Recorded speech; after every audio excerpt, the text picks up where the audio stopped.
Assalamualaikum warahmatullahi wabarakatuh. Selamat pagi, Pak Asep dan teman-teman. Pada kesempatan kali ini, kami kelompok 9 ingin mempresentasikan tentang bentuk-bentuk organisasi bisnis. Sebelum mempresentasikan materi, terlebih dahulu saya ingin memperkenalkan anggota dari kelompok 9. Yang pertama ada saya sendiri, Cynthia Kristanayanti. Yang kedua ada Rifara Fadilah. Yang ketiga ada Vestalian Pastin. Yang keempat ada Fahrian Aufa. Yang kelima ada Muhammad Zaki. Baik, untuk pembahasan pertama akan dijelaskan oleh saya sendiri. Nah, sebelum kita mengetahui bentuk-bentuk organisasi bisnis, kita harus mengetahui apa itu organisasi bisnis. Di sini, menurut KUS di tahun 2011, organisasi bisnis adalah organisasi yang ditunjukkan untuk menyediakan barang dan jasa kepada konsumen yang dibedakan dari kemampuannya membayar barang dan jasa tersebut sesuai dengan hukum dasar. Nah, di sini sudah ada bentuk-bentuk organisasi bisnis yang ada di Indonesia. Yang pertama, ada perseroan terbatas. Perseroan terbatas adalah badan usaha yang didirikan berdasarkan perjanjian dan melakukan kegiatan usaha dengan modal dasar yang seluruhnya terbagi dalam saham atau disebut juga dengan persekutuan modal.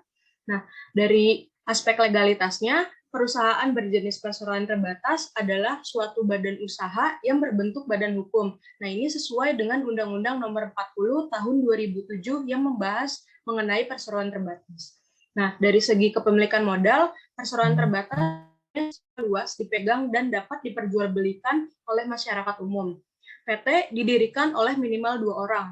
Pembuatan perjanjian ini harus diketahui oleh notaris dan dibuatkan aktenya untuk mendapatkan pengesahan dari Kementerian Hukum dan HAM sebelum resmi menjadi perusahaan berjenis PT. Di sini sudah ada kelebihan dan kekurangan dari perseroan terbatas. Untuk kelebihannya, satu, bentuk badan hukum membuat PT terjamin eksistensinya, meski terjadi pergantian kepemilikan. Dua, mudah mendapatkan sumber dana sehingga turut memudahkan untuk melebarkan sayap perusahaan. Tiga, ada perpindahan saham dari pemilik sebelumnya ke pemilik baru bisa dilakukan dengan lebih mudah. Untuk kekurangannya, satu, butuh dana besar untuk mendirikannya. Dua, proses pendiriannya cenderung rumit. Tiga, terkadang transparansi tidak terjadi, terlebih yang berkaitan dengan angka profit.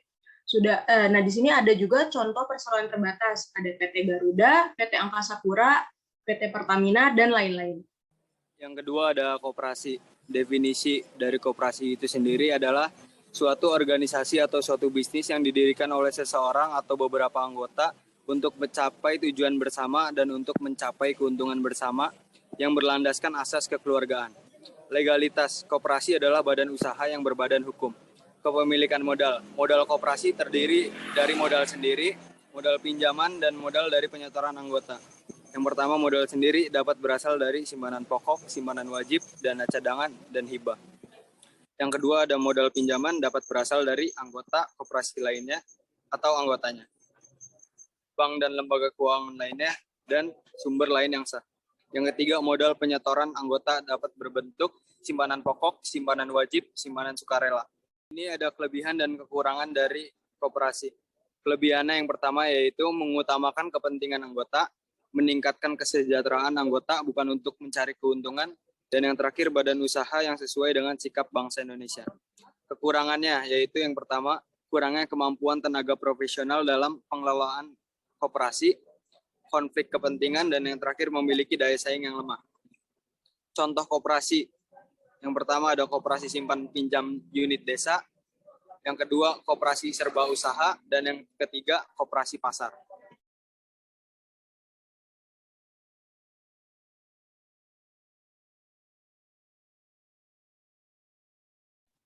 Selanjutnya ada yayasan. Definisi dari yayasan adalah organisasi yang bergerak dalam bidang yang lebih berorientasi pada aspek humaniora seperti sosial, kemanusiaan, keagamaan, kesehatan, pendidikan, dan lain-lain. Legalitas, yayasan adalah badan hukum yang terdiri atas kekayaan yang dipisahkan dan diperuntukkan untuk mencapai tujuan tertentu di bidang sosial, keagamaan, dan kemanusiaan yang tidak mempunyai anggota. Kepemilikan modal, kekayaan yayasan yang diberikan oleh pendiri sebagai modal awal operasional yayasan tidaklah bersifat komersil. Artinya pendiri yayasan memisahkan hartanya tersebut bukan untuk mendapatkan keuntungan dari penyertaan modal. Modal yayasan juga bisa didapat dari sumbangan, wakaf, hibah, dan lain-lain.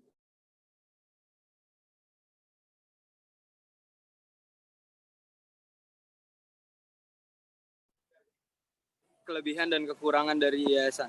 Kelebihannya yaitu dapat membantu masyarakat sosial secara luas dengan tidak didasari pada orientasi profit atau keuntungan semata. Kekurangannya yaitu terbatasnya dana-dana masukan yang sebenarnya sangat dibutuhkan. Contoh yayasan, yaitu ada Yayasan Panti Sosial, Habibie Center, dan Yayasan Insan Muda Mulia.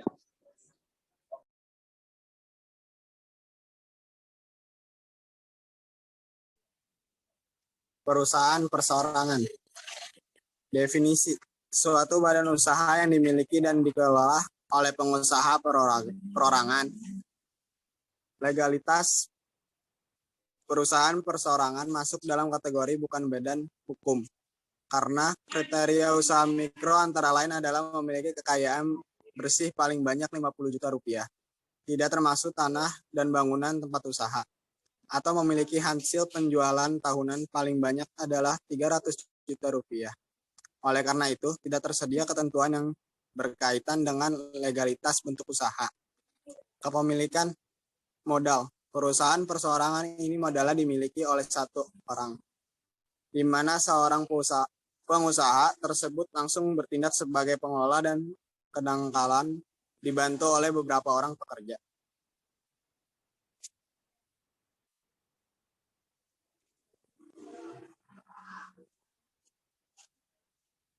Kelebihan dan kekurangan. Kelebihannya: pertama, pendirian perusahaan perseorangan orang pribadi sangat mudah dan tidak berbelit-belit. Biasanya syarat perizinan di pemerintahan daerah lebih ringan. 2. Perusahaan perorangan cocok untuk usaha yang relatif kecil atau mereka yang memiliki modal dan bidang usaha yang terbatas. 3. Memiliki keleluasaan dalam hal mengambil keputusan, baik menentukan arah perusahaan atau hal-hal berkaitan dengan keuangan perusahaan. Kekurangannya: 1. Kelangsungan hidup atau umur perusahaan relatif lebih singkat. 2. Untuk memperoleh modal dari pihak luar perbankan akan lebih sulit. 3. Memiliki perusahaan perseorangan orang pribadi bertanggung jawab terhadap utang perusahaan secara penuh maupun kewajiban lainnya. Contoh perusahaan perorangan: usaha jasa cuci kendaraan, usaha salon kecantikan, usaha laundry kiloan.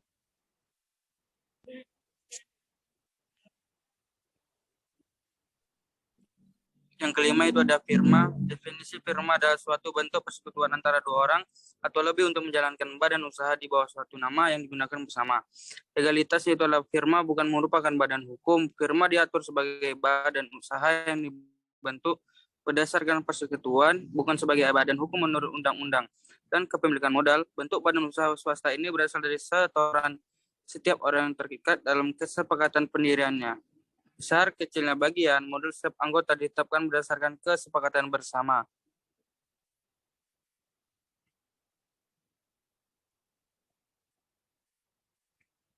Kelebihan dan kekurangan firma itu ada: 1. Prosedur pendiriannya yang mudah. 2. Keputusan firma didasarkan dari pertimbangan seluruh anggota. 3. Semua memiliki modal aktif ikut mengelola perusahaan. Dan kekurangannya ada: semua anggota firma bertanggung jawab pada utang-utang perusahaan. Tidak ada pemisah antara kekayaan firma, kekayaan pribadi. Dan 3. ada menimbulkan perselisihan jika pembagian keuntungan kurang adil. Contoh-contoh firma yaitu adalah firma hukum, firma akuntansi, dan firma nike.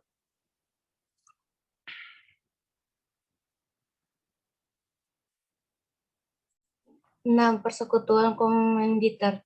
Definisi: persekutuan komanditer atau CV adalah singkatan dari Komanditer Vennootschap, adalah bentuk badan usaha yang didirikan dan dimiliki oleh dua orang atau lebih untuk mencapai tujuan bersama dengan singkat keterlibatan yang berbeda-beda di antara anggotanya. Legalitas: CV adalah badan usaha bukan badan hukum yang mempunyai satu atau lebih sekutu komanditer dan sekutu komanditer. Sekutu ini bertanggung jawab sampai harta kekayaan pribadi. Kepemilikan modal dananya dari dua orang atau lebih yang akan terbagi lagi menjadi dua jenis sekutu, yang modal aktif dan pemodal masif. Pemodal aktif adalah pemodal yang berperan dalam memberikan modal dana sekaligus ikut mengelola perusahaan. Sedangkan pemodal pasif adalah pemodal yang hanya menyetorkan dananya dan tidak ikut mengelola perusahaan. Selanjutnya, pembagian keuntungan akan disepakati secara bersama-sama.